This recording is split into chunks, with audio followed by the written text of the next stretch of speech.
I'm Karishma Sanya, speech and language pathologist.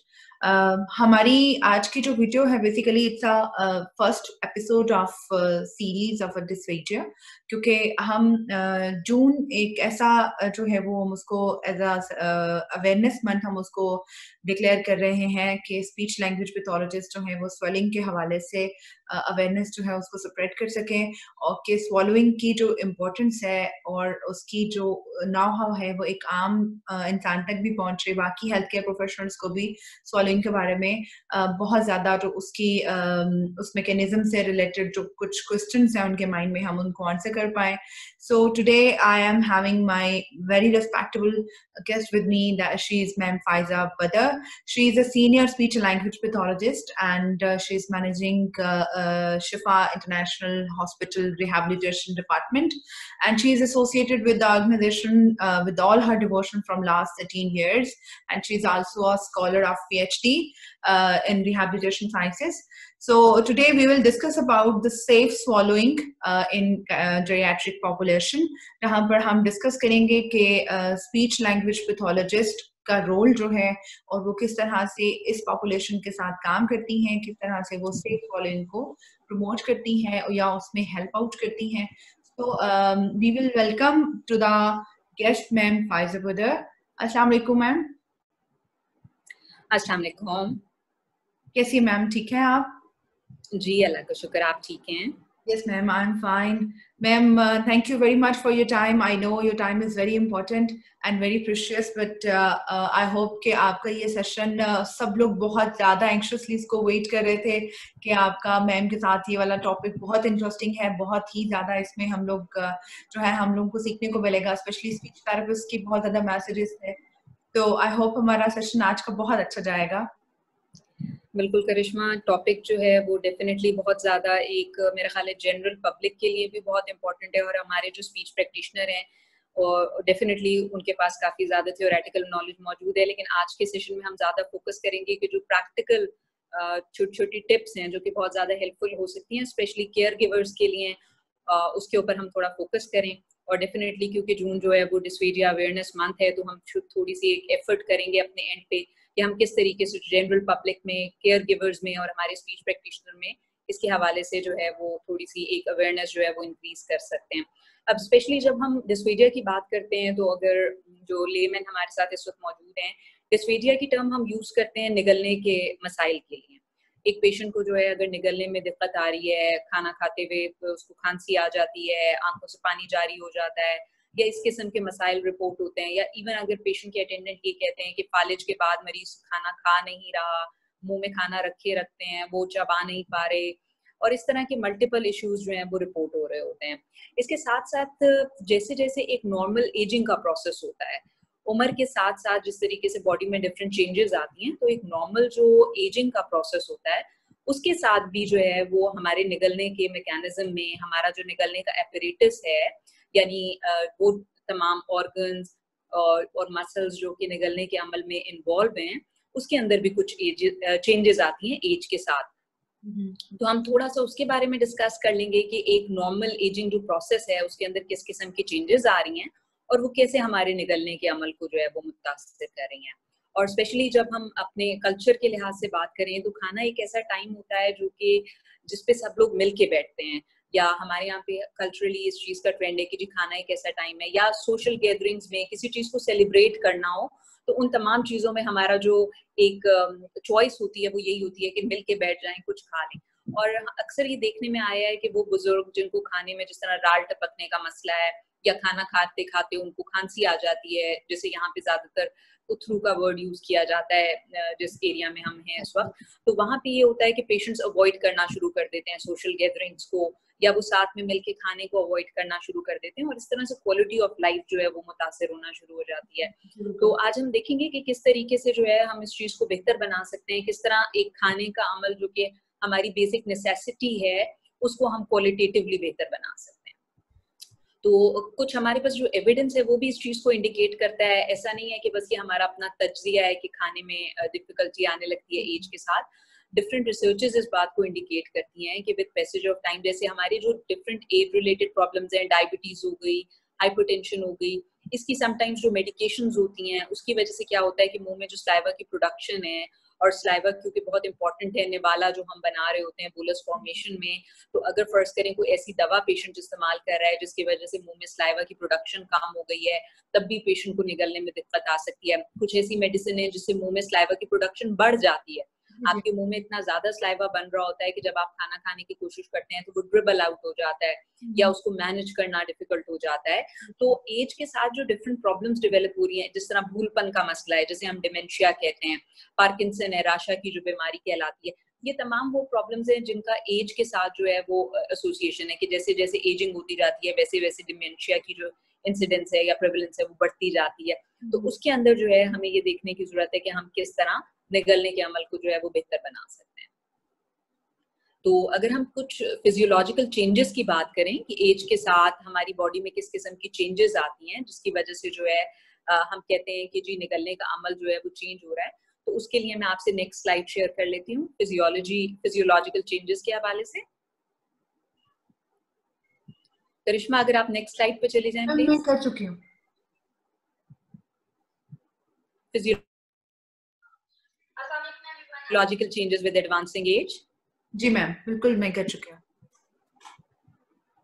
ठीक है, तो इसके अंदर बेसिकली क्या हो रहा होता है कि हमारा जो मसल मैस है वो रिड्यूस हो रहा होता है, हमारे जो कनेक्टिव टिश्यू के अंदर एक इलास्टिसिटी होती है वो आहिस्ता आहिस्ता जो है वो कम होना शुरू हो जाती है। तो डेफिनेटली जिस तरह हम कहते हैं कि निगलने के लिए, निवाला बनाने के लिए हमें एक रोटेटरी मूवमेंट चाहिए जबान की ना, उस रोटेटरी मूवमेंट के लिए डेफिनेटली हमारे टिश्यूज के अंदर जो एक इलास्टिसिटी मौजूद है, जबान के पट्टों के अंदर जो एक ताकत मौजूद होनी चाहिए वो जरूरी है। लेकिन एज के साथ, या जिस तरह हम कहते हैं कि एज के साथ फालिज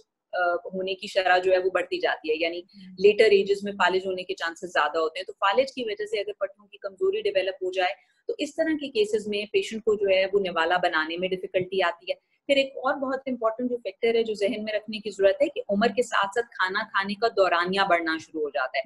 यानी पेशेंट जो खुराक ले रहा होता है उसको खाने के लिए, मतलब एक प्याला अगर पहले जो है वो पेशेंट जो है वो 10 मिनट में खत्म कर लेता था, तो फालिज के बाद उसी प्याले को खत्म करने में, या उम्र के साथ साथ जैसे पेशेंट जो है वो एज करता जाता है उसी प्याले को खत्म करने के लिए पेशेंट को हो सकता है कि 15 से 20 मिनट लग जाएं। तो ओवरऑल जो एक खाने का जो पूरा एक दौरानिया है ओवरऑल वो जो है वो बढ़ना शुरू हो जाता है टाइम के साथ साथ। इसके साथ एक और जो चेंज आती है, ये तो हमने कुछ मोटर चेंजेस की बात की, इसके साथ साथ जो पेशेंट की सेंस करने की सलाहियत होती है, महसूस करने की सलाहियत होती है, जिस तरीके से हमारे जो टेस्ट बर्ड्स हैं, एज के साथ क्या होता है कि पेशेंट्स कंप्लेन करना शुरू कर देते हैं कि मुझे तो खाने में नमक कम लग रहा है, जबकि बाकी लोग जो उस टाइम पे टेबल पे मौजूद होते हैं उनकी इस तरह की कोई कंप्लेन नहीं होती। तो होता ये है कि टाइम के साथ साथ पेशेंट को टेम्परेचर को महसूस करना, टेस्ट को, इसके अलावा सूंघने की सलाहियत भी मुतासिर होना शुरू हो जाती है। और ये तमाम चीजें हैं जो कि निगलने के अंदर बहुत इंपॉर्टेंट, निगलने तो जिस तरह हम निगलने की टर्म इस्तेमाल करते हैं सिर्फ कि हमने हमारे मुंह में जो खुराक है उसको हमने निगल लिया, लेकिन अगर हम ओवरऑल फीडिंग प्रोसेस की बात करें तो उसके अंदर खाने को देख के जो हमारे मुंह में सलाइवा जनरेट होता है, खाने की खुशबू सूंघ के जो हमारा दिल चाहता है खाना खाने को, या मुंह में सलाइवा प्रोड्यूस होता है, तो ये तमाम फैक्टर बहुत इंपॉर्टेंट होते हैं कि हम किस तरीके से खुराक ले रहे हैं और हम कितनी खुराक ले रहे हैं। अगर खाना देखने में अच्छा ना हो तो शायद हमारी भूख उतनी, हमें भूख ना फील हो, या खाने की अगर खुशबू अच्छी ना आ रही हो तो वो उस तरीके से हमें टेम्प्ट ना करे। तो एज के साथ कुछ प्रॉब्लम्स ये भी आना शुरू हो जाती है कि पेशेंट जो है वो बहुत अच्छे तरीके से टेस्ट नहीं कर रहा होता या उसकी खुशबू को नहीं सूंघ रहा होता। इसके अलावा एक और प्रॉब्लम ये आती है कि कुछ मरीज जो होते हैं वो खुद से ये अज्यूम कर लेते हैं कि अब मुझसे ये चीज हजम नहीं होगी, अब मैं इतना ज्यादा चलता फिरता नहीं हूँ तो मुझे ये चीज नहीं खानी चाहिए, और खुद से डाइट में कुछ ऐसी चेंजेस ले आते हैं जिसकी वजह से ओवरऑल जो उनकी एक क्वालिटी ऑफ लाइफ है वो मुतासिर होना शुरू हो जाती है। जिस तरह अगर हम पाकिस्तान की बात करें तो रोटी जो है वो एक स्टेपल फूड है, इस्तेमाल ज्यादा होती है। तो अगर एक पेशेंट सिर्फ इसलिए कि उसके दांत गिर गए हैं और वो चबा नहीं सकता और वो रोटी खाना छोड़ देता है, या उसकी फैमिली उसको रोटी देना छोड़ देती है, तो हो सकता है कि वो इस एक स्पेसिफिक एक इन चीज को जो है वो मिस करे, या वो उसकी वजह से ये फील करे कि जी अब मैं रोटी भी नहीं खा सकता और मुझे सिर्फ और सिर्फ चावल पे गुजारा करना पड़ता है। और समटाइम्स ये होता है कि उसकी वजह से कॉन्स्टिपेशन डेवलप हो जाती है और मल्टीपल इश्यूज जो हैं वो पेशेंट्स रिपोर्ट करते हैं। बिल्कुल। तो एज ए स्पीच प्रैक्टिशनर हमारा जो रोल है वो ये है कि हमें पेशेंट को, एक तो हमने ये देखना है कि पेशेंट जो खुराक ले रहा है वो सेफ है, यानी वो उसको सेफली ले रहा है। नंबर 2 हमें ये देखना है कि पेशेंट जो खुराक ले रहा है वो उसके लिए सफिशिएंट है, यानी कि एडिक्वेट है, पानी के लिहाज से भी कि कहीं वो डिहाइड्रेट तो नहीं हो रहा। और तीसरी जो बहुत इंपॉर्टेंट चीज है जो कि American speech and hearing association जो है वो अक्सर इंडिकेट करती है, वो ये है कि खाना खाने की ड्यूरेशन क्या है। कहीं ऐसा तो नहीं है कि पेशेंट जितनी खुराक ले रहा है उससे जितनी एनर्जी उसको मिल रही है उससे ज्यादा एनर्जी उसकी खुराक को लेने में कंज्यूम हो रही है, क्योंकि ड्यूरेशन इतना लंबा है। और फिर क्या होता है कि केयर गिवर या खिलाने वाला भी एग्जॉस्ट होता है और खाने वाला भी एग्जॉस्ट होता है। तो हमें 3 चीजों को अपने जहन में रखना है। एक तो ये कि क्या जो खुराक पेशेंट ले रहा है वो उसके लिए सेफ इस लिहाज से है कि क्योंकि हमारी खुराक की और सांस की नाली बिल्कुल साथ साथ होती है, तो कहीं ऐसा तो नहीं कि पेशेंट जो खुराक ले रहा है वो उसकी सांस की नाली की तरफ जा रही है, और अगर वो सांस की नाली की तरफ जा रही है तो वो फेफड़े में जाके इन्फेक्शन कॉज कर रही है या उसको सांस लेने में दिक्कत आ रही है। तो पहली चीज तो ये इंश्योर करनी है कि मरीज जो खुराक ले रहा है वो सेफली ले सकता है। दूसरी चीज हमने ये देखनी है कि वो एडिक्वेट है, यानी उसको अगर एक दवा की जरूरत है तो वो टाइम पे दवा ले रहा है, उसको कितने पानी की जरूरत है उतनी मिकदार में पानी पेशेंट ले सकता है या नहीं ले सकता, उसको किस किस्म की गजा की जरूरत है, वो तमाम न्यूट्रिशनल वैल्यूज जो है वो उसकी ओरल फीड के जरिए यानी मुंह के जरिए लेने से पूरी हो रही है या नहीं हो रही। और तीसरी चीज जो अभी हमने मेंशन की कि ड्यूरेशन क्या है, खाना खाने में उसको टाइम कितना लग रहा है। तो ये 3 चीजें हैं जो कि हमने इंश्योर करनी है। हमारे पास जो पेशेंट्स आते हैं वो यूजुअली इन कंप्लेंट्स के साथ आते हैं कि खाना खाते भी खांसी आ जाती है, मुंह से थूक निकलता है, खाना सफिशिएंट अमाउंट में हमारा पेशेंट नहीं ले रहा, खाना खाने को दौरानिया बढ़ गया, या एक और बहुत इंपॉर्टेंट चीज कि खाने के बाद खाना मुंह में रह जाता है। और वो चीज बड़ी खतरनाक इस लिहाज से हो जाती है कि अगर मरीज के मुंह में कमजोर, जिस तरह से पट्टे चेहरे के कमजोर हो गए और बक्कल पॉकेटिंग हो जाती है, यानी खाना जो है वो गाल और दांत के बीच में जमा हो जाता है या खुराक जबान के नीचे जमा हो जाती है और बज़ाहिर नजर नहीं आ रही मुंह में, तो जब हम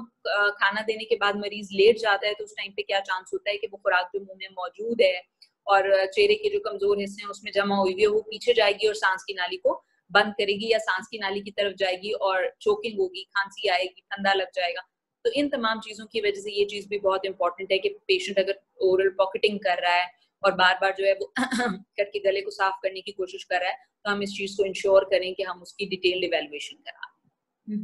मैम ऐसी सूरत में ऐसा भी होता है कि पेशेंट को जो फॉर एग्जांपल उसके मुंह में जो भी अगर कोई रेजिड्यू रह गया उसको उस चीज का आइडिया ही नहीं होता, उसकी अंडरस्टैंडिंग ही नहीं होती कि उसके मुंह में कोई चीज है जो उसको इरिटेट कर रही है, तो क्या वो चीज इस वजह से जो है वो एक एस्पिरेशन जो है वो कॉज करती है, या कि पेशेंट को पता होता है लेकिन वो क्योंकि मोटर मोबिलिटी इतनी अच्छी नहीं होती जिसकी वजह से जो है वो चोक कर सकता है। तो क्या दोनों में से आपका मतलब क्या आंसर होगा कि दोनों में से क्या चीज है जिसका ज्यादा ये बहुत बिल्कुल आपने बहुत अच्छा क्वेश्चन किया है। जिस तरीके से अभी हम एविडेंस की बात कर रहे थे तो उसमें हमने दो चीजें डिस्कस की थी। एक तो ये कि डेफिनेटली पेशेंट की सेंसेशंस जो हैं वो एज के साथ अफेक्ट हो रही होती हैं, तो ये डेफिनेटली हो सकता है कि पेशेंट इस चीज को सेंस ही नहीं कर रहा कि उसके मुंह में कोई खुराक जो है वो मौजूद है। मोटर मूवमेंट्स में यूजुअली ये होता है कि अगर पेशेंट कॉन्शियस अलर्ट है और वो अपनी जबान की मदद से उस ओरल पॉकेटिंग को नहीं क्लियर कर पा रहा तो पेशेंट फिंगर के साथ अपने मुंह को क्लियर करने की कोशिश कर लेता है या वो स्पिट आउट कर देता है। तो ज्यादा केसेस में यूजुअली यही होता है कि जिस केस में पेशेंट सेंस नहीं कर पा रहा होता कि उसके मुंह में कोई चीज मौजूद है, उस केस में जो है वो सेल्फ उस चीज की जो इवैक्यूएशन है वो नहीं देखी गई पेशेंट्स में। लेकिन जहाँ पे मोटर मूवमेंट के अंदर इशू होती है लेकिन अपर लिम्स अगर एक्टिव हो तब तो पेशेंट उसको निकाल लेता है। लेकिन अगर फर्स्ट करें जिस तरह हम स्ट्रोक के पेशेंट्स की बात कर रहे हैं और अनफॉर्चुनेटली पेशेंट के अपर लिम्स का पैरालिसिस है और पेशेंट जो है वो या उसकी फाइन मोटर इफेक्ट हो गई है और वो अपनी फिंगर्स को बहुत अच्छे तरीके से इस्तेमाल नहीं कर पा रहा, तो उस केस में ये भी हो सकता है कि पेशेंट फील तो कर रहा है लेकिन अपनी मोटर मोबिलिटी की वजह से, इमोबिलिटी की वजह से या रिस्ट्रिक्शन की वजह से जो है वो पेशेंट उस चीज को इवैक्यूएट नहीं कर पा रहा। ठीक है, तो अब हम कुछ टिप्स देख लेते हैं कि हमें एज ए केयर गिवर अपने जो हमारे क्लाइंट्स हैं या हमारे पास जो पेशेंट्स हैं उनके अंदर किस किस्म की जो है वो चीजों का ध्यान रखना चाहिए जब हम उनके साथ खाना खिलाने के अमल में हैं, इन्वॉल्व हैं। ठीक है, तो पहली चीज है लेवल ऑफ अलर्टनेस। अगर आपका पेशेंट जो है वो गनूदगी की हालत में है या आपका पेशेंट जो है वो कॉन्शियस नहीं है, वो जाग नहीं रहा या गहरी नींद में है, इस तरह के केसेस में पेशेंट को कोई भी चीज मुंह से देने से इज्तनाब करें। ठीक है, हमारा एक नॉर्मल रिएक्शन ये होता है कि अगर जिस तरह जब फालिज के इंसिडेंट्स होते हैं तो अक्सर मेजॉरिटी पेशेंट्स जो हैं वो बेहोशी की कंप्लेन के साथ जो है वो एडमिट होते हैं अस्पताल में कि जी एकदम से वॉशरूम गए थे, वहां पे बेहोश हो गए, कमरे में थे बैठे हुए थे एकदम से बेहोश हो गए। और फैमिली का पहला रिएक्शन बेहोशी की सूरत में ये होता है कि वो पेशेंट को पानी पिला के या उसके मुंह पे पानी के छींटे मार के उसको जगाने की कोशिश कर रहे होते हैं, जो कि लीड करता है एस्पिरेशन नमूनिया को। और पेशेंट जब फालिज के साथ आते हैं तो वो हॉस्पिटल में एडमिट होने के 2-3 दिन बाद जो है वो नमूनिया की साइंस एंड सिम्टम एग्जिबिट करना शुरू करते हैं। और लेकिन उसके पीछे जो कॉज होती है, अगर आप उसकी हिस्ट्री देखें तो वो ये होता है कि जिस टाइम पे पेशेंट बेहोश हुआ होता है या एक्यूट स्टेज के अंदर फैमिली ने उसको कुछ ना कुछ पानी वगैरह पिलाने की कोशिश की होती है ताकि वो होश में आ जाए, जो कि रिजल्ट करता है एस्पिरेशन नमूनिया में लेटर स्टेजेस पे, अगर पेशेंट उसको पीते हुए जो है वो एस्पिरेट कर गया हो। तो आपने बाद में भी अगर आप पेशेंट के केयर गिवर भी हैं और सारा कुछ है, तो हमारा समटाइम्स ये भी होता है कि जी पेशेंट ने सुबह से कुछ नहीं खाया, रात के 8 बज रहे हैं और अभी तक पेशेंट ने कुछ नहीं खाया, तो इसलिए हमने उनको खिला दिया क्योंकि वो तो सारा दिन सोते रहे हैं और अभी भी सो रहे हैं, तो फिर हम क्या करते, भूख लग रही होगी, कमजोरी ना हो जाए। या एक फैमिली प्रेशर होता है कि जी पेशेंट ने सुबह से कुछ भी नहीं खाया तो बाकी के फैमिली मेंबर्स ये समझेंगे कि आपने उनकी केयर नहीं की, या आपको ये फिक्र हो सकती है कि जी पेशेंट ने दवा नहीं खाई है, अगर दवा नहीं खाएंगे तो ठीक कैसे होंगे। तो इस तरह की सिचुएशंस में समटाइम हम ये गलती कर जाते हैं कि हम पेशेंट को आलूदगी की हालत में कुछ खिलाने की कोशिश करते हैं, जो कि इंतहाई खतरनाक हो सकती है। भूखा रहना इतना खतरनाक नहीं है जितना कि आलूदगी की हालत में पेशेंट को खिलाना, जिसकी वजह से वो खुराक जो है वो उसकी सांस की नाली की तरफ चली जाए। अगर आपका पेशेंट जो है वो डायबिटिक है और आपको ये डर है कि पेशेंट हाइपोग्लाइसीमिया में चला जाएगा, उसके शुगर लेवल्स लो हो जाएंगे और उसके जो ब्रेन है उसको नुकसान पहुंचेगा, तो उस केस में बेहतर ये है कि आप पेशेंट को इमरजेंसी में ले जाइए और वहां पे अगर आईवी फ्लूइड्स वगैरह के थ्रू उस चीज को मेंटेन किया जाए इनिशियल स्टेज में, तो वो देखा जा सकता है। लेकिन किसी भी कंडीशन में गनूदगी की हालत में मरीज को मुंह से कोई भी चीज देना जो है वो इंतहाई खतरनाक हो सकती है। फिर नेक्स्ट चीज आ जाती है आपका पोस्चर। लेकिन पोस्चर जो होता है वो बहुत इंपॉर्टेंट इस लिहाज से होता है कि स्पेशली जब हम स्पीच थेरेपी की बात करते हैं तो हम एक पोस्चर यूज करते हैं फाउलर्स। यहाँ पे आपको जो पिक्चर नजर आ रही है ये ब्लैक एंड व्हाइट में, जहाँ पे 90 का एंगल बना हुआ है, ये जो 90 का एंगल आपको नजर आ रहा है ये बेसिकली फाउलर्स, हाई फाउलर्स है।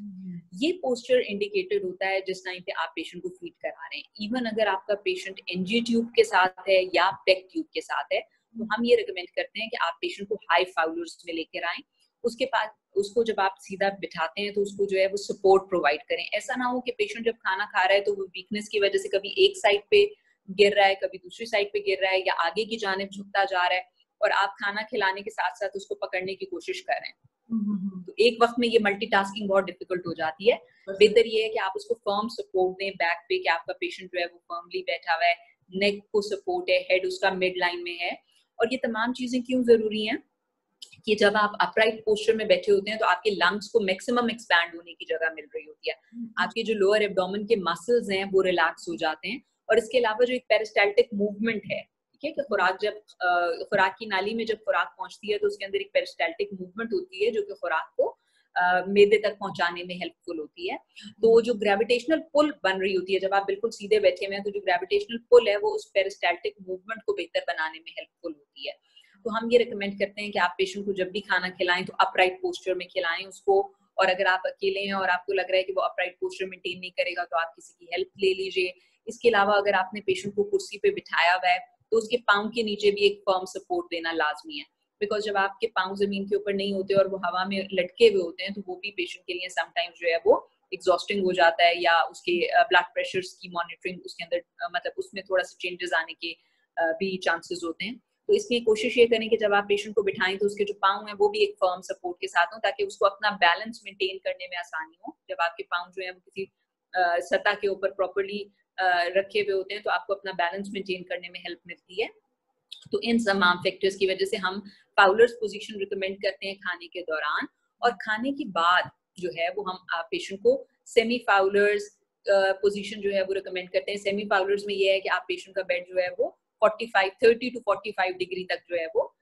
रिक्लाइन कर दें। अब खाने के दौरान और खाने के बाद कम से कम हम रिकमेंड करते हैं 20 से 30 मिनट आप पेशेंट को फाउलर्स यानी कि स्ट्रेट 90 डिग्री के एंगल पे रखें, और 30 मिनट के बाद आप उसको 30 to 45 के एंगल के ऊपर जो है वो रखें। इससे क्या होगा कि जो रिफ्लक्स होता है, एसिडिटी होती है, इन तमाम चीजों से जो है वो पेशेंट जो है वो सेफ रह सकता है। क्योंकि इतनी सारी दवाओं के साथ एसिडिटी बढ़ने के चांसेस होते हैं और रिगर्जिटेशन भी हो सकती है कि जो पेशेंट ने खाना खाया है वो वापस मुंह में आ जाए या नाक के जरिए बाहर आ जाए। तो इन तमाम चीजों को प्रिवेंट करने के लिए रिकमेंडेड यही है कि आप पेशेंट का हेड साइड जो है वो एलिवेटेड रखिए। अगर आपके पास ऑटोमेटिक बेड नहीं है तो आप तकिए के जरिए हेड साइड को एलिवेट कर सकते हैं। अगर आपका पेशेंट ये कहता है कि जी मैं कब तकिया ज्यादा 2 तकिए रखने से कंफर्टेबल नहीं हूँ, तो आप जो हमारे सिंपल पलंग है या आपका जो बेड है उसका जो हेड साइड है उसमें दोनों साइडों पे अगर आप एक एक ईंट रख दें नीचे हेड साइड के, तो हेड साइड थोड़ा सा रेज हो जाएगा और पेशेंट जो है वो ये नहीं फील करेगा कि मैंने 2 तकिए रखे हैं और मैं इससे कंफर्टेबल नहीं हूँ। तो इस तरह से करके जो है वो आप इस चीज को फैसिलिटेट कर सकते हैं कि हेड साइड जो है वो पेशेंट का खाने के बाद रेज रहे। एक और जो इशू आता है वो ये आ जाता है कि आप ने देखा होगा कि जो फालिज के मरीज होते हैं या बुजुर्गों के भी जब दांत मिसिंग हो तो उनका मुंह थोड़ा पैसिव हो जाता है, यानी उनको मुंह को हर वक्त बंद रखने में डिफिकल्टी होती है और मुंह अक्सर खुला हुआ होता है। इसके अलावा ये होता है कि अगर कोई नेजल एटियोलॉजी है, नाक में कोई पॉलिप या कोई ऐसी चीज डेवलप हो गई है जिसकी वजह से पेशेंट जो है वो सांस लेने में या डिफिकल्टी फील कर रहा है, साइनस का प्रॉब्लम है, तो पेशेंट जो है वो मुंह से सांस ले रहा होता है। जब पेशेंट मुंह से सांस ले रहा होता है तो क्या होता है कि मुंह ड्राई होना शुरू हो जाता है, उसमें फ्लेक्स बनना शुरू हो जाते हैं, या मुंह अगर कॉन्टिन्यूसली ओपन है तो उसके अंदर भी ये चांसेस हैं कि मुंह जो है वो ड्राई हो जाएगा या उसमें फ्लेक्स बन जाएंगे।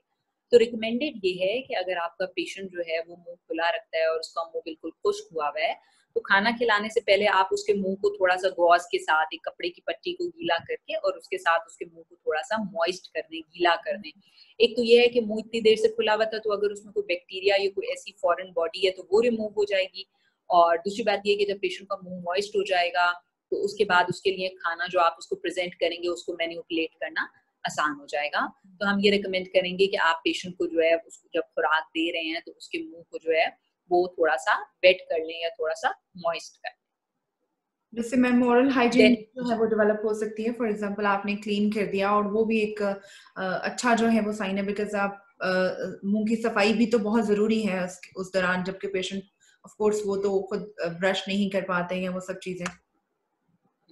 बिल्कुल आप सही कह रही हैं करिश्मा, बहुत जरूरी है ओरल हाइजीन, प्री फीडिंग भी और पोस्ट फीडिंग भी। लेकिन कुछ ऐसी रिसर्चेस मैंने देखी जिसके अंदर ये उन्होंने बताया था कि किस तरह पेशेंट माउथ वॉश पे भी एस्पिरेट कर जाते हैं। तो हमें इस चीज को इंश्योर करने की जरूरत है कि अगर आपका पेशेंट जो है वो एस्पिरेट कर रहा है या स्पेशली एनजी के ऊपर या पेट ट्यूब पे है, तो जब आप पेशेंट की ओरल क्लीनिंग करेंगे तो आपने ये इंश्योर करना है कि आप उस गॉस पीस को अच्छी तरह स्क्वीज कर लें और उसके अंदर डेफिनेटली कोई भी इस किस्म का इतनी अमाउंट में लिक्विड ना हो जो कि पेशेंट मैनेज ना कर पाए, या अगर आपका पेशेंट जो है वो स्पिट नहीं कर सकता तो फिर उस केस के अंदर भी आपको बहुत ज्यादा केयरफुल रहने की जरूरत है कि आप किसी भी कोई ऐसी ओरल हाइजीन टेक्निक यूज ना करें जो कि इंस्टेड ऑफ बेनिफिट लीड करे कि उसको एस्पिरेशन वगैरह सफर करें। अगर आप तो इसलिए सॉरी जनरल पब्लिक के लिए मैम अगर आप एस्पिरेशन के कॉन्सेप्ट को थोड़ा सा उनके लिए एलेबोरेट कर दें ताकि उनको समझना आसान हो जाए कि एस्पिरेशन क्या है। जी बिल्कुल, ये बहुत जरूरी है। देखिए एस्पिरेशन की टर्म हम तब इस्तेमाल करते हैं, लफ्ज एस्पिरेशन हम तब इस्तेमाल करते हैं जिस तरह मैंने पहले भी जिक्र किया कि खुराक की और सांस की नाली बिल्कुल साथ साथ है। और जब हम मुंह से खुराक लेते हैं तो हम नॉर्मल जो लोग हैं उनके अंदर जब हम मुंह से खुराक लेते हैं तो वो खुराक की नाली की तरफ वो खुराक जाती है और उससे गुजर के वो मैदे में पहुंच जाती है। लेकिन जब हम एस्पिरेशन की टर्म इस्तेमाल करते हैं तो हमारी जो सांस की नाली है उसके ऊपर बोलने के पट्टे मौजूद हैं। तो वो जो बोलने के पट्टे हैं वो सांस की नाली को कवर किए हुए होते हैं। लेकिन जब खुराक जो है वो मैदे में जाने के लिए खुराक की नाली के थ्रू गुजरने के बजाय सांस की नाली की तरफ चली जाए और सांस की नाली में उन बोलने वाले पट्टों को क्रॉस कर जाए तो हम एस्पिरेशन की टर्म इस्तेमाल करते हैं। जब भी हमने मुंह से जो भी खुराक, पानी, जो भी चीज या इवन जो हमारे मुंह में थूक मौजूद है, अगर वो सांस की नाली की तरफ जाए और सांस की नाली में जो हमारे बोलने के पट्टे मौजूद हैं सांस की नाली के ऊपर उसको क्रॉस कर जाए तो फिर हम टर्म एस्पिरेशन इस्तेमाल करते हैं। Thank you ma'am. ठीक है, तो हम बात कर रहे थे कि अगर आपके पेशेंट का पैसिव माउथ है तो आप उसको एक दफा मॉइस्चन कर लें, थोड़ा सा उसको गीला कर लीजिए, साफ कर लीजिए। दूसरी चीज बहुत इंपॉर्टेंट है कि पेशेंट अगर डेंचर्स यूज करता है तो क्या उसके डेंचर्स प्रॉपर जगह पर मौजूद हैं या नहीं है। ऐसा तो नहीं है कि वो इल फिटेड है, वो हिल रहे हैं। तो जब भी पेशेंट कुछ खाने की कोशिश कर रहा है तो डेंचर्स अंदर मुंह में जो है मुंह में रोटेट कर रहे हैं और वो उसके निगलने के या चबाने के अमल को फैसिलिटेट करने के बजाय हिंड्रेंस कॉज कर रहे हैं। अगर आपके पेशेंट के दांत जो हैं वो खराब हो गए हैं, जिस तरह स्पेशली जब हम पाकिस्तान की बात करते हैं, क्योंकि यहाँ पे पान छालिया का ज्यादा इस्तेमाल है, या वो लोग जो कि स्मोकिंग कर रहे होते हैं उनके केस में, ओरल कैंसर्स के केसेस में बहुत ज्यादा इस तरह की चीजें देखी गई हैं कि अगर फर्ज करें कि आपके जो गम्स हैं वो मुतासिर हो गए हैं, दांत डिके कर गए हैं, तो उस सूरत में आप पेशेंट जो है उसको चबाने में मुश्किल आती है और उसकी जो डाइटरी चॉइसेस होती हैं वो बहुत लिमिटेड हो जाती हैं। तो अगर आपके पेशेंट के साथ इस किस्म की दिक्कत है तो आप जरूर एक दफा डेंटिस्ट से मशवरा कर लीजिए। अगर उसको डेंचर्स लग सकते हैं और डेंचर्स लगने के बाद वो एक वैरायटी ऑफ फूड जो है वो ले सकता है, तो इससे उसकी क्वालिटी ऑफ लाइफ बेहतर हो जाएगी। उसके डेफिनेटली मूड पे भी बड़ा अच्छा असर पड़ता है जब आप अपनी पसंद की चीज खा सकते हैं, अपनी चॉइस की चीज खा सकते हैं। उसमें डेफिनेटली हमें ये देखना पड़ेगा कि अगर पेशेंट डायबिटिक है और उसको मीठा मना है तो हमें किस तरीके से मीठे को रिस्ट्रिक्ट करना है, अगर नमक की रिस्ट्रिक्शन है तो उसको किस तरीके से रिस्ट्रिक्ट करना है। लेकिन सिर्फ दांत के ना होने की वजह से और उन केसेस में जहाँ पे डेंचर्स लग सकते हैं, उस सूरत में अगर उसकी कोई डाइटरी लिमिटेशन आ रही है तो मेरा ख्याल है उसको केटर करना जरूरी है। और जब हम ओरल मोटर एग्जामिनेशन करते हैं अपने पेशेंट की एज ए स्पीच प्रैक्टिशनर, तो उस टाइम पे हमें इस चीज को देखने की जरूरत है कि अगर आपके पेशेंट के जो डेंटल डिके है या उससे रिलेटेड कोई इशू है और वो रिजॉल्व हो सकता है तो आप उसको डेफिनेटली डेंटिस्ट के पास रेफर करें। वार्म अप का मतलब क्या है कि जिस तरह हम एक्सरसाइजेज में वार्म अप कर रहे होते हैं या गाड़ी चलाने से पहले हम कहते हैं कि गाड़ी को थोड़ी देर के लिए स्टार्ट कर दें ताकि गाड़ी जो है वो थोड़ी गर्म हो जाए, इसी तरीके से बेसिकली क्या है कि हम वार्म अप की टर्म इस्तेमाल करें कि हमारा जो पूरा एपरेटस है वो इस चीज के लिए प्रिपेयर हो जाए कि आप उसने किस किस्म की एक्टिविटी में इन्वॉल्व होना है। तो हम खाना देने से पहले एक एक्टिविटी अपने पेशेंट को करा सकते हैं कि आप उनसे ये कहें, मरीज से ये कहें या आपके जो घर में बुजुर्ग मौजूद हैं उनसे ये कहें कि खाना खाने से पहले वो एटलीस्ट 3 दफा अपने मुंह में जो थूक मौजूद है, स्लाइवा मौजूद है, उसको जोर लगा के निगलें। ठीक है, कि आप पेशेंट से कहते हैं कि आप बस सिर्फ आपने कुछ भी नहीं करना, आपने सिर्फ जो आपके मुंह में थूक मौजूद है उसको निगलना है। इससे 2 बेनिफिट्स होते हैं। एक तो ये कि आप अगर आपके पेशेंट के मुंह में स्लाइवा पूल इन हुआ है तो वो स्लाइवा पेशेंट पहले स्वॉलो कर लेगा। अगर पेशेंट के मुंह में स्लाइवा अक्यूमुलेटेड है, जमा हुआ है और आप उसी सिचुएशन में उसको खाना खिलाएंगे तो चांसेस हैं कि क्योंकि वॉल्यूम इतना ज्यादा बढ़ जाएगा मुंह में कि पेशेंट के लिए उसको मैनेज करना डिफिकल्ट हो जाएगा। तो उस केस में हम यही रिकमेंड करते हैं कि आप पहले पेशेंट को 2-3 दफा एम्प्टी सोलोस करा लें और उसके बाद उसको खाना प्रेजेंट करें। और दूसरी बात ये कि इस एक्टिविटी से आपके सारे मसल्स जो खाने के अमल में इन्वॉल्व होंगे वो भी एक्टिवेट हो जाएंगे, आपके ब्रेन को भी सिग्नल जाना शुरू हो जाएगा कि अब किस किस्म की एक्टिविटी जो है वो हमने परफॉर्म करनी है। अच्छा, अब एक चीज है चिन टक। चिन टक पोस्चर रिकमेंडेड होता है पेशेंट्स में, जेरियाट्रिक पॉपुलेशन में भी, और हमारे जो पेशेंट स्ट्रोक के साथ प्रेजेंट हो रहे होते हैं, मोटर न्यूरॉन डिजीज हो गई, आपकी पार्किंसन हो गया, कोई भी ऐसी प्रोग्रेसिव डिजीजेस हैं उनके साथ प्रेजेंट हो रहे होते हैं, कोई भी ऐसी चीज जिसमें मसल्स की वीकनेस है, तो इस तरह की केसेस के अंदर हम एक पोस्चर रिकमेंड करते हैं जिसे हम कहते हैं चिन टक पोस्चर। चिन टक पोस्चर का मतलब ये है कि जिस टाइम पे हम खुराक को या पानी को निगल रहे हैं उस टाइम पे हमारी गर्दन जो है वो नीचे की जाने हो। इससे एक तो आपके एयरवे को बेहतर प्रोटेक्शन मिल जाती है, और इसके लिए हम बेसिकली क्या रिकमेंड करते हैं कि हम अपने पेशेंट को एक, अगर आप पेशेंट को फॉर एग्जांपल हमारे पास ये ग्लास मौजूद है, ठीक है, अब ये ग्लास है, अगर इसमें हम पानी पिएंगे तो डेफिनेटली हमें क्या करना पड़ेगा कि इस पानी को पीने के लिए हमें ये पोस्चर अडॉप्ट करना पड़ेगा, ठीक है, जिसके अंदर हमारी गर्दन जो है वो पीछे की जानिब जा रही है। ठीक है, लेकिन अगर अब आपके पास एक पेशेंट मौजूद है और आप उससे कहते हैं कि जी आप पानी पिए, मुंह में लें, उसके बाद अपनी गर्दन को नीचे करें,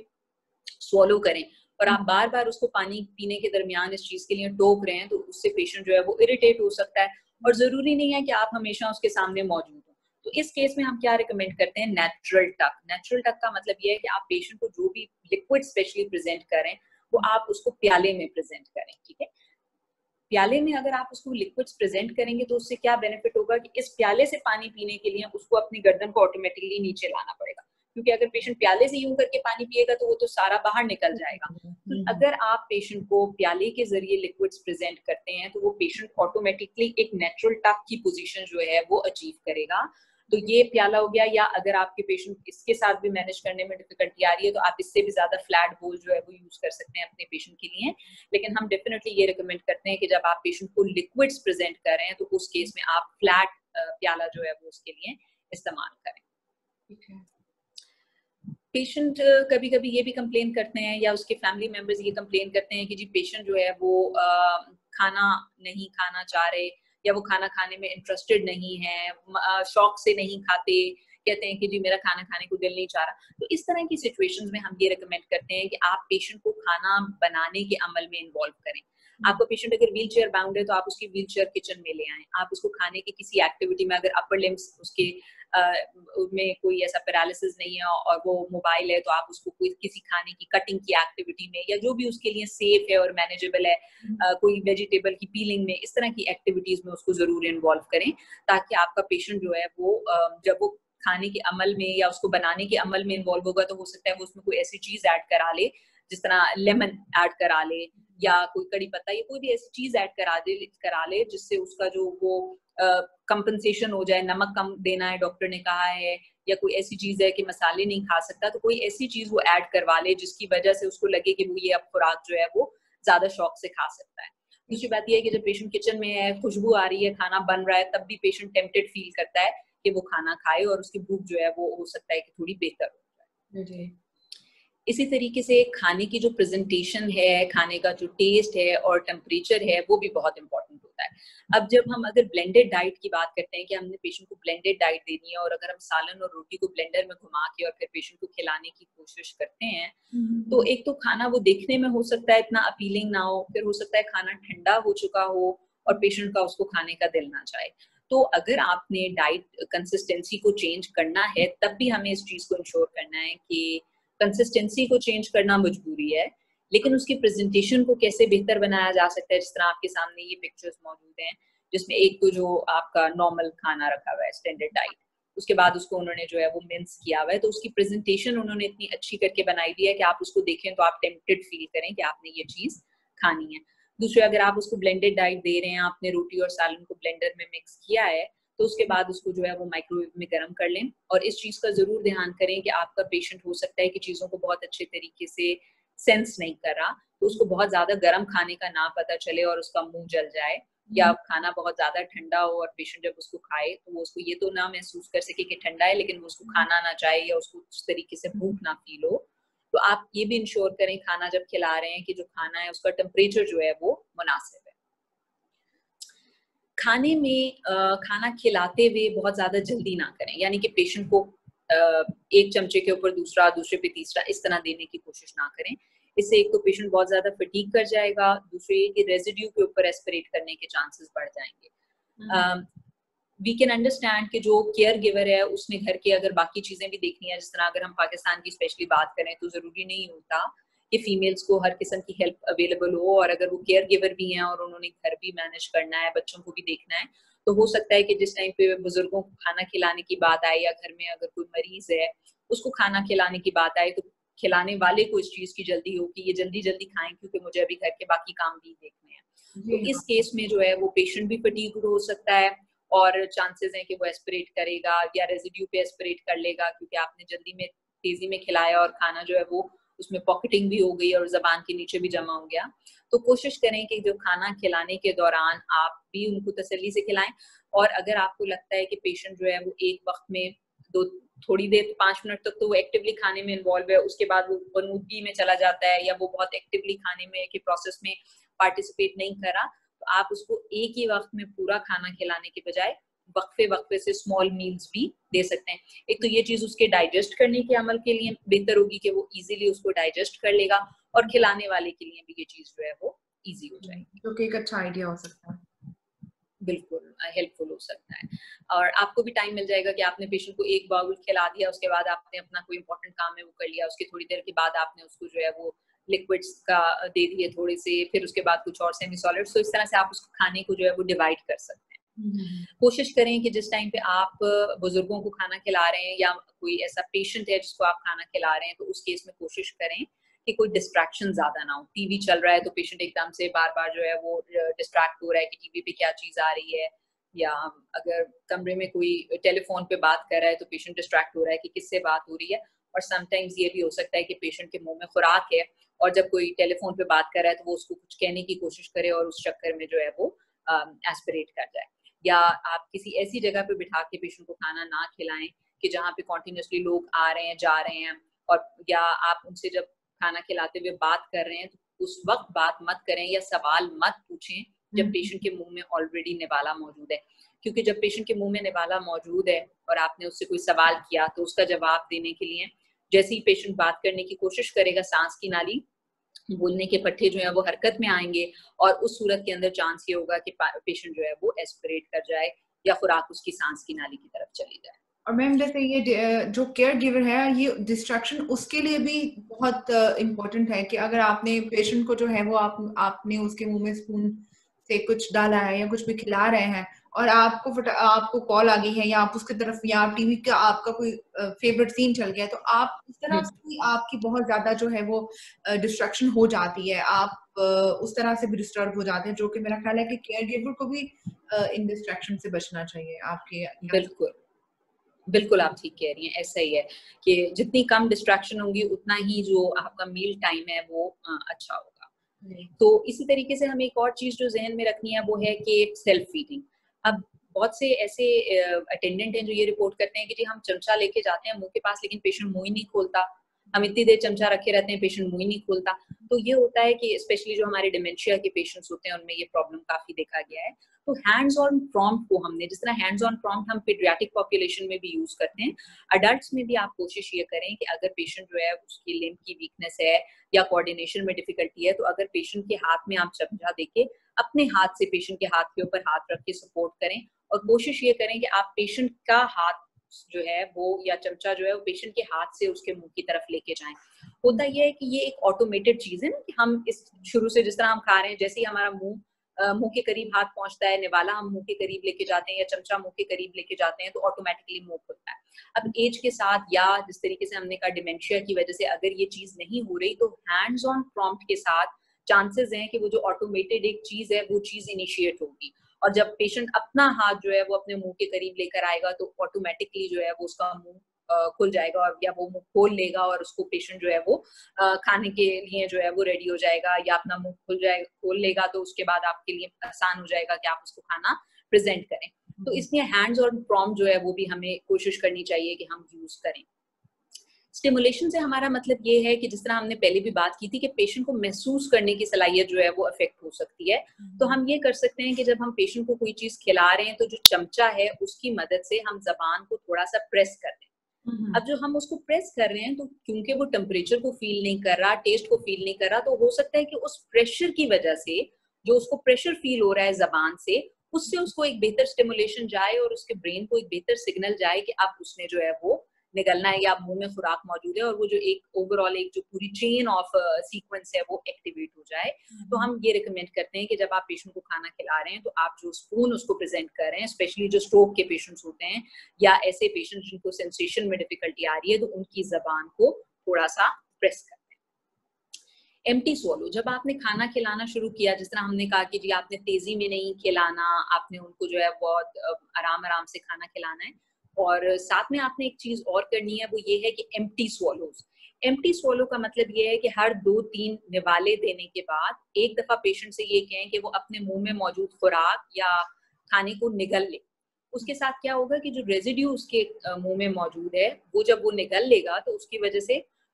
उसकी जो वो पूलिंग इन है या वॉल्यूम का बहुत ज्यादा इंक्रीज हो जाना, उससे पेशेंट जो है वो सेफ रह सकेगा। तो हमें बेसिकली अगर वही बात है कि जिस तरह मैंने आपसे पहले कहा कि अगर आप पेशेंट को बार बार ये कहेंगे कि जी आप जो है वो एक दफा खाली निकलें या आपके मुंह में जो खुराक मौजूद है उसको निकलें, तो वो इरिटेट होगा। तो आप इस तरह का प्याला जो आपके सामने मौजूद है, इसमें 2 सेक्शंस हैं, इस्तेमाल कर सकते हैं। आप पेशेंट के इस प्याले के एक सेक्शन में आपने खुराक डाल दी और एक साइड आपने खाली छोड़ दी। अब आपने मरीज को सिंपल ये कहना है कि आपने 2 चमचे लेने के बाद एक ये जो खाली वाली साइड है यहाँ से भी एक चमचा लेना है। अब एक तो ये है कि वो जो चमचा मुंह की तरफ जा रहा है तो स्वॉलो इनिशिएट होगा, वो जो एक ऑटोमेटेड रिस्पॉन्स है वो जेनरेट होगा और पेशेंट उस वक्त मुंह में मौजूद खुराक को निगलेगा, तो जो उसके मुंह में रेजिड्यू मौजूद है वो मैनेज हो जाएगा। ठीक है, या आप इसके जो खाली वाला सेक्टर है, सेक्शन है, उसके अंदर आप ये लिख सकते हैं कि जी आप एक दफा थूक को निगलें, तो वो उसको एक रिमाइंडर मिल जाएगा और आप उसको बार बार वहां पर बैठ के उसको ये नहीं बताना पड़ेगा कि अब आप एक दफा मुंह में मौजूद थूक को या खुराक को निगलें।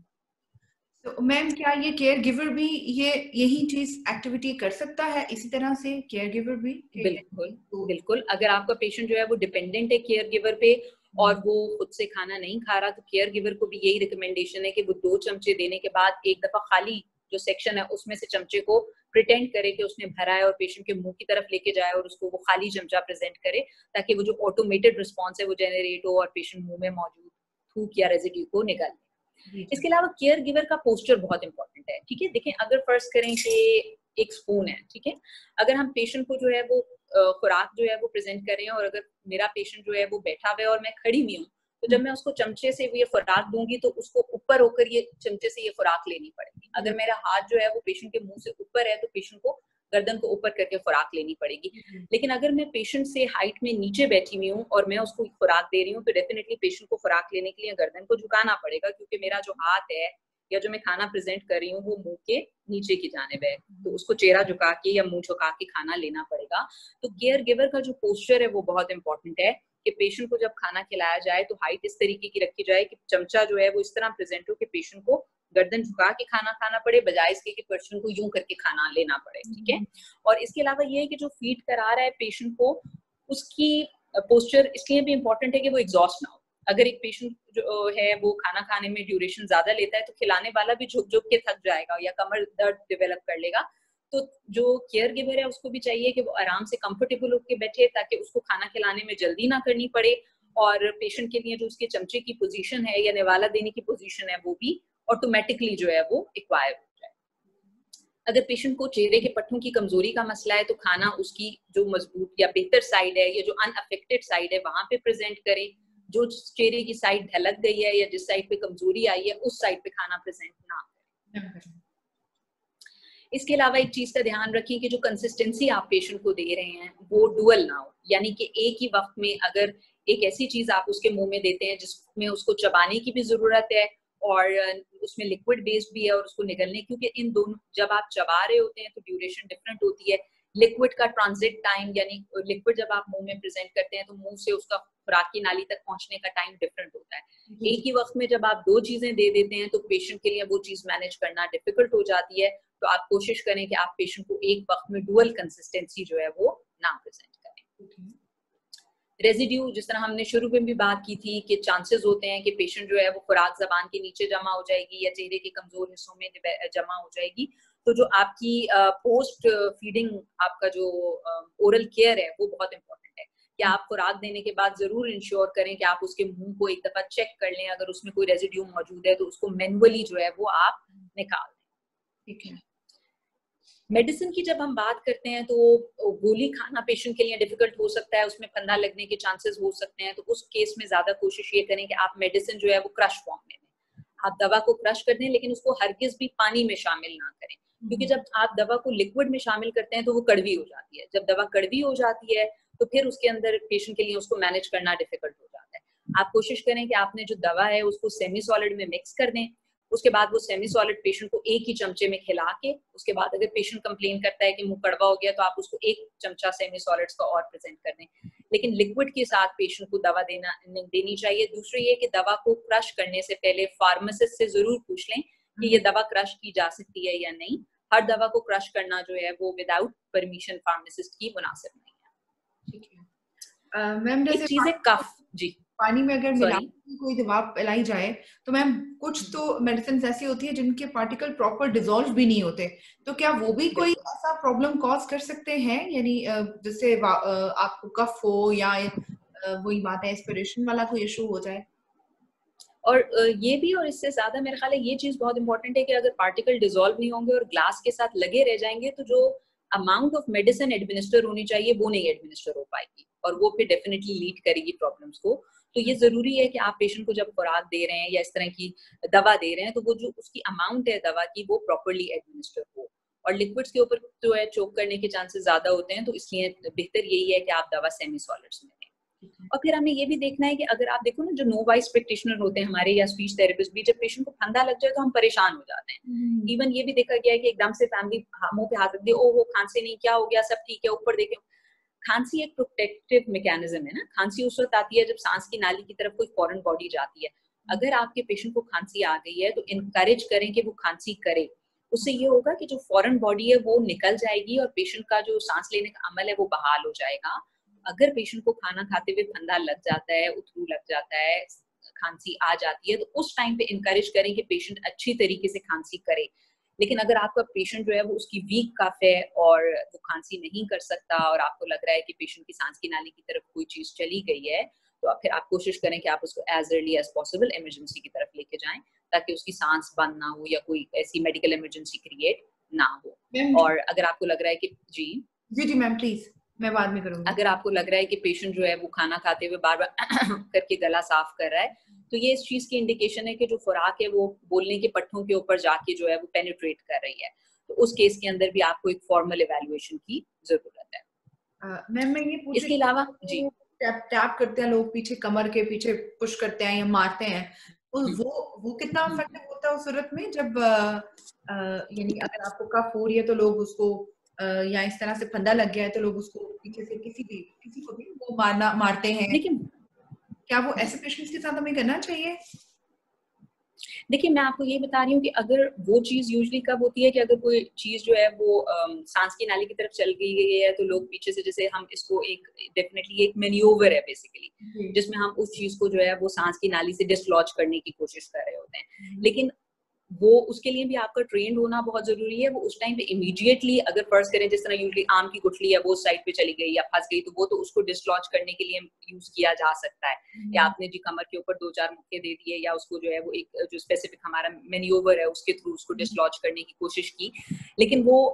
ये नहीं है कि एक दफा ऐसा हो गया और उसके बाद आप कॉन्टिन्यूसली पेशेंट को ओरल फीड प्रेजेंट करें। आपने कोशिश ये करनी है कि फिर आप पेशेंट को ओरल फीड प्रेजेंट नहीं करेंगे। आप फिर अगर एक दफा ऐसी एपिसोड हो गई है और उस टाइम पे पेशेंट रिवाइव हो गया है आपके इस तरह की करने से, इस जो तरीका आपने डिस्क्राइब किया उससे, तो आपने उसको नेक्स्ट टाइम वो चीज फीड नहीं करनी। आपने पहले किसी स्पीच पैथोलॉजिस्ट से मशवरा करना है और उसके बाद उसको वो चीज जो है वो देख के उसके मुताबिक आपने फिर उस चीज को लेके जाना है। फिर एक और चीज आ जाती है ओरल केयर। खाने के बाद ओरल केयर करना, जो हमने अभी आपने शुरू में भी बात की थी कि मुंह की सफाई बहुत जरूरी है, क्योंकि आपके मुंह में जो स्लाइवा बन रहा है वो कॉन्टिन्यूसली आपके खुराक की नाली में जा रहा है। तो खाने के बाद भी मुंह की केयर जो है वो जरूरी है, ताकि जो बैक्टीरिया वगैरह है उससे बचा जा सके।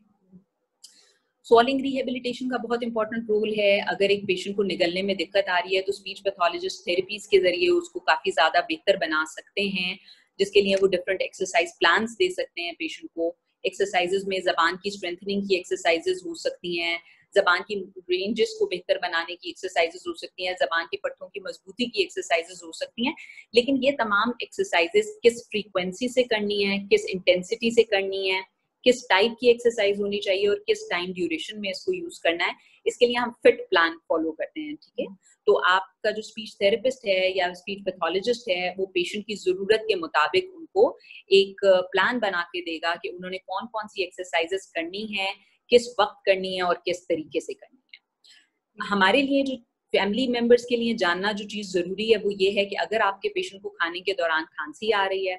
खाने के दौरान अगर उसके मुंह से राल टपक रही है, अगर पेशेंट को कॉन्टिन्यूसली फीवर डेवलप हो रहा है, छाती में कंजेशन हो गई है, आंखों से पानी जारी होना शुरू हो जाता है खाने के दौरान, पेशेंट का रंग नीला पड़ना शुरू हो जाता है, पेशेंट खुराक सफिशिएंट अमाउंट में नहीं ले रहा, पेशेंट के खुराक लेने को दौरानिया बहुत ज्यादा बढ़ गया है, पेशेंट खाना खाने के दौरान कॉन्टिन्यूसली करके गला खनकार रहा है या खाना मुंह में जमा हो रहा है, इन तमाम सूरतों में हमें पेशेंट को स्पीच पैथोलॉजिस्ट से ओपिनियन लेना जो है वो लाजमी है। ठीक है, thank you very much ma'am, आपने इतना जबरदस्त इसको एक्सप्लेन किया और इतना प्रिसाइज और इतना इजी वे में किया है कि मेरा ख्याल है कि सिर्फ स्पीच थेरेपिस्ट ही को समझ नहीं आएगा, बहुत सारे उन लोगों को भी समझ आ जाएगा जो भी इसको देखेंगे। और मैम कुछ क्वेश्चंस भी हैं जो हमारे पास आए हैं, सो हम उनको डिस्कस कर लें if you have a little bit more time. जी प्लीज। मैम एक तो क्वेश्चन ये आया था कि गैग जो रिफ्लेक्स है उसका क्या सॉल्विंग मैकेनिज्म है, उसका क्या रोल है? अच्छा देखिए, गैग जो है वो बेसिकली ये इंडिकेट करता है, अगर एक पेशेंट को गैग होता है यानी कि उकाई आती है, ठीक है, अगर आप उसके मुंह में कोई चीज डालते हैं और पेशेंट को उकाई आती है तो ये इस चीज को इंडिकेट करता है कि पेशेंट चीजों को महसूस करने की सलाहियत रखता है। निगलना, खाने को अंदर लेके जाना और उकाई आना या गैग का एक्टिव होना खाने को बाहर निकालने को इंडिकेट करता है। ठीक है, तो जो उकाई है वो सिर्फ ये इंडिकेट कर रही होती है कि पेशेंट जो है वो महसूस कर सकता है। वो इस चीज की इंडिकेशन नहीं है कि पेशेंट जो चीज ले रहा है, खुराक ले रहा है, वो खुराक की नाली में जा रही है और वो सेफ है। वो ये चीज इंडिकेट नहीं करता, और उसका ना होना ये चीज इंडिकेट नहीं करता कि पेशेंट जो खुराक ले रहा है वो सही तरीके से नहीं ले पा रहा। ये सिर्फ और सिर्फ आपको ओरोफेरिंजियल डिस्फेजिया की इंडिकेशन देता है कि पेशेंट को महसूस करने में प्रॉब्लम आ रही है। तो ओरोमोटर एग्जाम में डेफिनेटली गैग को चेक करना जो है वो लाजमी है। ठीक है। और मैम स्ट्रॉ का जो यूज है वो जैसे कुछ लोगों को देखने में आया कि अगर वो पानी नहीं पी रहे, जैसे कि आपने ग्लास का इतना अच्छा वो आपने डेमोन्स्ट्रेट किया, तो कुछ लोग फिर उसको स्ट्रॉ यूज करते हैं कि पेशेंट जो है वो स्ट्रॉ से पानी पी ले, तो उसका कितना वो सेफ्टी है या उससे कितने नुकसान हो सकते हैं उन लोगों को जिनको इसका आइडिया नहीं है?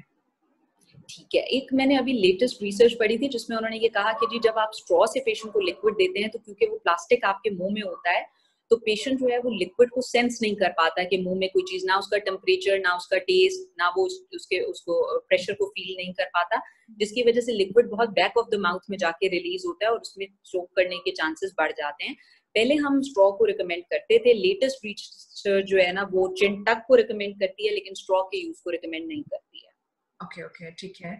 और मैम एक और क्वेश्चन ये है कि अगर स्लाइवा जो प्रोडक्शन है अगर वो बहुत ज्यादा हो रही है तो हम उसको किसी डाइट से कंट्रोल कर सकते हैं, फॉर एग्जांपल कोई ड्राई फूड या कुछ इस तरह से, या क्या उस टाइम पे स्ट्रेटजीज ऐसी यूज की जा सकती हैं? और अगर बहुत कम है तो उसके लिए जो है वो आप बता दीजिए कि क्या पॉसिबल। देखिए, अगर स्लाइवा बहुत ज्यादा है और पेशेंट स्पिट कर सकता है तो आप पेशेंट से कहें कि खाना खाने से पहले वो मुंह में जो स्लाइवा मौजूद है उसे स्पिट आउट कर दे, या जिस तरह हमने कहा था कि वार्म अप एक्सरसाइज है एम्प्टी स्वॉलोज के थ्रू आप पेशेंट से कहें कि जो मुंह में स्लाइवा है पहले उसको स्वॉलो करें फिर खाना खाना शुरू करें, या 2-3 निवालों के बाद एक दफा खुराक को निगल लें ताकि जो है वो पेशेंट उस स्लाइवा को बार बार, जिस तरह एम्प्टी स्वॉलोज इन बिटवीन स्वॉलोज जो है वो रिकमेंडेड है। इसके अलावा एक चीज है कि कुछ दवाएं भी ऐसी मौजूद हैं जो कि मुंह में जो स्लाइवा की प्रोडक्शन है उसको रोकती हैं, लेकिन वो न्यूरोलॉजिस्ट या जो जनरल फिजिशियन है वो रिकमेंड करते हैं और स्पीच पैथोलॉजिस्ट उसको रिकमेंड ना करें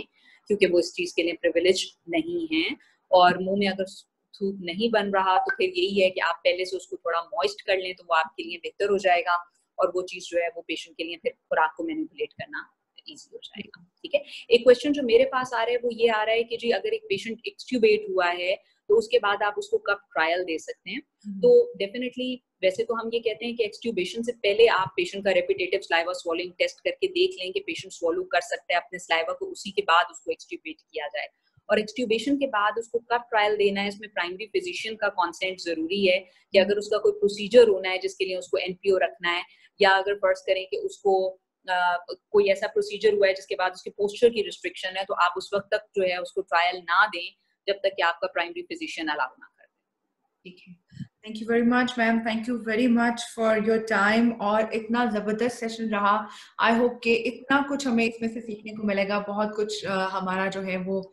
वापस हमें बहुत सारा कुछ चीज़ें नई सीखने को भी मिली हैं, कुछ नई इन्फॉर्मेशन, नई रिसर्च आपने शेयर की है, एंड आई होप कि हमारी वीडियो जो है वो बहुत सारे लोगों को पसंद आएगी। तो प्लीज़ आप लोगों को कह दें कि आप मेरा चैनल सब्सक्राइब करें, आपके बहुत मैटर करते हैं। देखिए, डेफिनेटली अगर आपकी जो इंटेंशन है करिश्मा वो बहुत प्योर है कि आप लोगों में इस बारे में अवेयरनेस क्रिएट करना चाहती हैं, तो डेफिनेटली मैं यही कहूंगी कि आपका चैनल सब्सक्राइब करें और उस पर जो इन्फॉर्मेशन है जो कि आपके लिए हेल्पफुल हो सकती है। और एक स्पीच पैथोलॉजी के जो एक डिसिप्लिन है जो कि पाकिस्तान में रिलेटिवली न्यू है, अगर बहुत दफा ऐसा होता है कि ये नहीं है कि फैमिली लाना नहीं चाहती बट लोगों को पता नहीं होता कि पेशेंट को ये प्रॉब्लम है तो उसको लेके किसके पास जाना है। कितनी दफा स्टैमरिंग के पेशेंट सीटी एमआरआई कराने के बाद हमारे पास आते हैं, या पेशेंट फालिज के बाद स्पीच थेरेपी नहीं कराते कि जी फालिज का अटैक जबान पर हुआ है। तो अगर आपकी वीडियोस जो हैं वो अवेयरनेस क्रिएट करने का बाइस है तो डेफिनेटली उसको सब्सक्राइब करें। और अगर इस वीडियो से रिलेटेड भी आपके कोई क्वेश्चंस हो तो आप जरूर पूछें और मैं पूरी कोशिश करूंगी कि मैं उसको आंसर कर सकूं। Inshallah. Thank you very much for your time. You're welcome. Thank you very much. Allah Hafiz. Allah Hafiz. Thank you.